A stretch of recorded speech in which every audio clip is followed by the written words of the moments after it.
Hello again and welcome to Access Community TV. I'm Molly Caron and it is an honor to introduce my guest.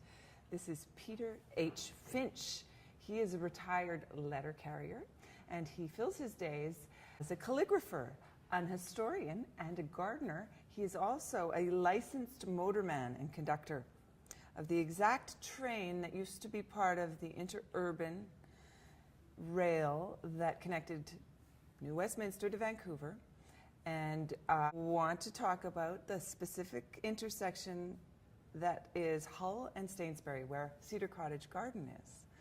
And because we know each other, Peter, from the garden, I feel that this land, now being rezoned to be a public housing, needs to be honored, and I've invited you here to talk about the history of Vancouver in this specific spot.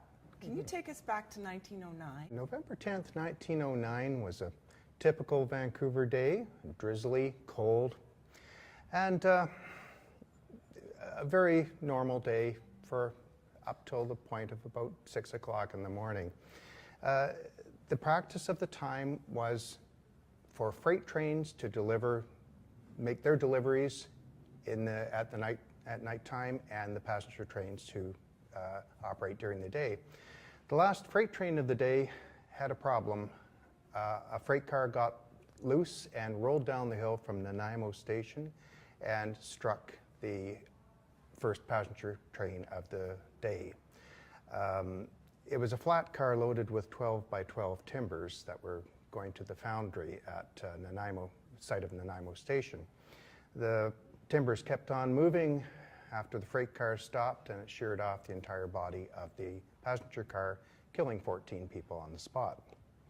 So a very tragic beginning for a little place called Lakeview, one of those hopeful little places that never quite got off the ground. But it was a little clutch of houses and just beyond Cedar Cottage, now part of the Cedar Cottage neighborhood. And this area has been wild in our growing urban setting. It's kind of maintained and housed coyotes and owls, many species of birds. Yes. And now you've brought bees in, because you're also a beekeeper. And we've all grown quite emotionally attached to this area. It's an area that has really brought together a lot of wildlife. We have an extraordinary number of native bees there that have just been drawn to what we have created there. The environment we have created there has intensified all the natural things that would be there. So 7 or 8 species of bumblebees, that's pretty amazing for urban Vancouver. It's a busy intersection. It is, yes. And it's interesting. Tell us why Cedar Cottage is named as it is.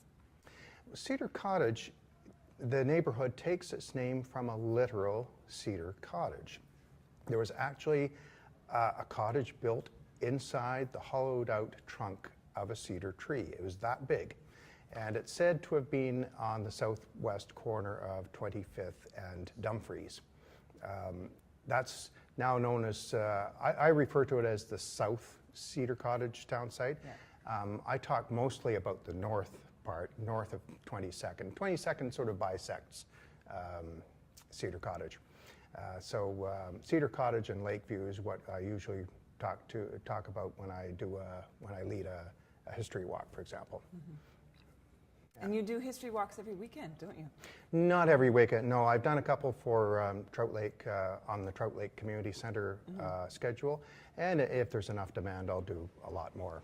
But I do them casually sometimes, but I prefer the organized. It's a little more interesting. So this piece of land that is, I think 10 years in as a garden. 10 years, yeah. Has now many fruit trees, many vines, an established community of raised garden beds. And after much deliberation and meetings with the city and the community, it was by consensus decided that it should be public housing. Is that right? Well, no, the city pretty much had decided what they were going to do with the city part of the land and simply terminated the agreement with Cedar Cottage Garden for the city-owned portion of the garden.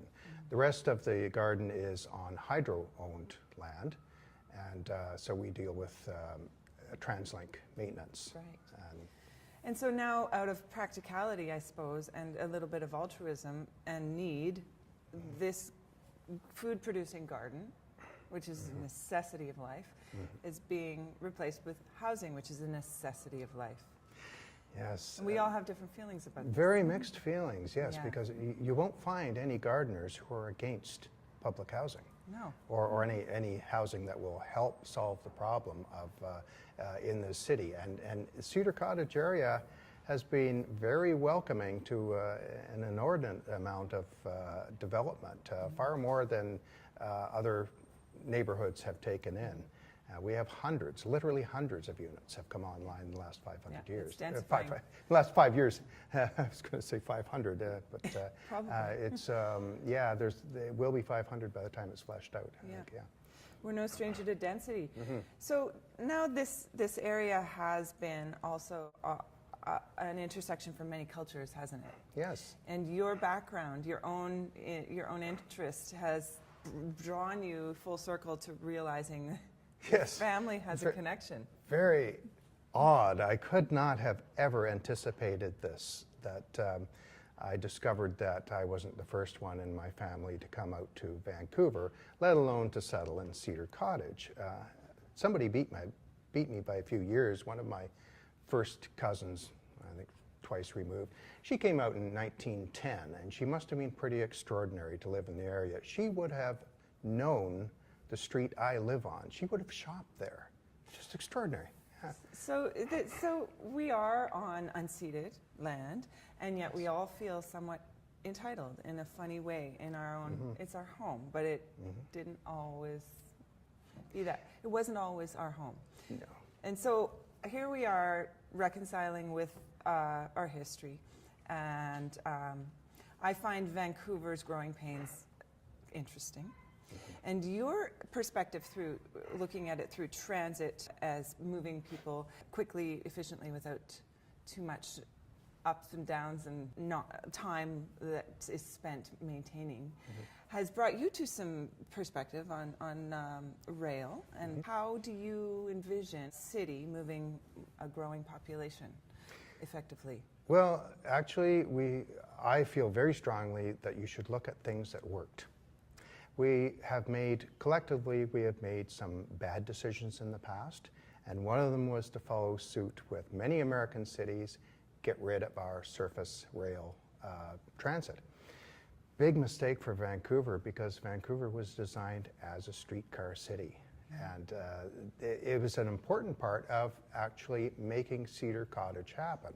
Cedar Cottage was the result of having a local streetcar at both ends of the town, on Kingsway and on Commercial Drive as far as Findlay, where it turned back toward Vancouver, and also the Interurban. Yeah. So light rail has a very big place in getting Cedar Cottage started. And of course, back in the, before 1910, if you wanted to build a house, you'd get a flat car delivered to the nearest siding, and you'd hire somebody's horse at night and you would unload it. And that's how people got their houses. They bought kit houses or bought materials and brought it into the town site and built right there. Well, times have changed, and we are still able to bring building materials. But what about the resurrection of the Vancouver Civic Railway that you did successfully connect Science World with Granville Island with old technology, didn't you? New old technology. Well, yes, I actually started out volunteering with the Downtown Historic Railway, and that was a city project using a pair of Interurban cars. These were 1907 and 1912 vintage, and they weren't the perfect cars for the purpose. It was never well publicized, but it did work. And in 2010, they had the Olympic streetcars, and I was actually an operator on that. The best volunteer job ever. Amazing. I got to drive the Olympic streetcars.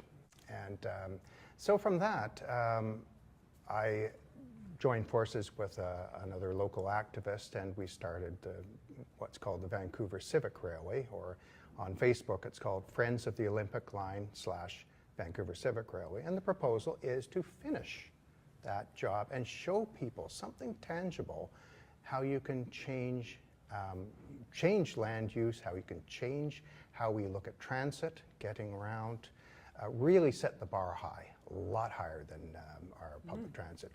And bring the community up to ground level. Oh yes, yeah. Talking to each other. Yeah.